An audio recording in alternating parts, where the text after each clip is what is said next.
தேய்பிறை பஞ்சமி முன்னிட்டு தேனியில் பழமை வாய்ந்த அருள்மிகு சிவகணேச கந்தபெருமாள் திருக்கோவிலில் வராகி அம்மனுக்கு சிறப்பு அபிஷேக அலங்கார ஆராதனை நடைபெற்றது.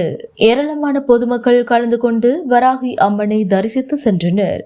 தேனி நகரில் பழமை வாய்ந்த அருள்மிகு ஸ்ரீ சிவகணேச கந்தபெருமாள் திருக்கோவில் அமைந்துள்ளது. இந்த கோவிலில் தேய்பிறை பஞ்சமியை முன்னிட்டு வராகி அம்மனுக்கு சிறப்பு அபிஷேகம் நடைபெற்றது. முன்னதாக கோவில் வளாகத்தில் அமைக்கப்பட்டிருந்த யாக குண்டத்தில் பலவித மூலிகை பொருட்கள் கொண்டு யாகம் சிறப்பாக வளர்க்கப்பட்டது. அதனைத் தொடர்ந்து வராகி அம்மனுக்கும் உற்சவருக்கும் பால், தயிர், மஞ்சள், பஞ்சாமிர்தம், சந்தனம், குங்குமம் உள்ளிட்ட பலவித அபிஷேக பொருட்கள் கொண்டு சிறப்பாக அபிஷேகம் நடைபெற்றது. அதனைத் தொடர்ந்து பூஜிக்கப்பட்ட கலச கும்பத்திற்கு தீபாராதனை காட்டி தலையில் சுமந்து கொண்டு மேலும் நாதஸ்வரம் முழங்க கோவில் வளாகத்தை சுற்றி வந்து வராகி அம்மனுக்கு புனித கலச நீரால் அபிஷேகம் நடத்தினர். பின்னர் வராகி அம்மனுக்கும் உற்சவருக்கும் வண்ண பட்டுடுத்தி மலர் மாலைகளால் சிறப்பாக அலங்கரிக்கப்பட்டு பஞ்ச கற்பூர ஆரத்தியுடன் தீபாராதனை காட்டினர். இதில் அப்பகுதியைச் சேர்ந்த ஏராளமான பொதுமக்கள் கலந்து கொண்டு தேய்பிறை பஞ்சமி தினத்தில் வராகி அம்மனை வணங்கி தரிசித்து சென்றனர்.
नमो देव्यै महादेव्यै शिवायै सदा नमः नमः प्रकृति भद्राजी निगधां प्रणतोदाहारं नतदाधमं क्षेतो देशो वाजवत्सो वाजवत्सो देवो वृत्तविदा प्राप्ययोधनमावाहवां मुक्तमाः एवं हेता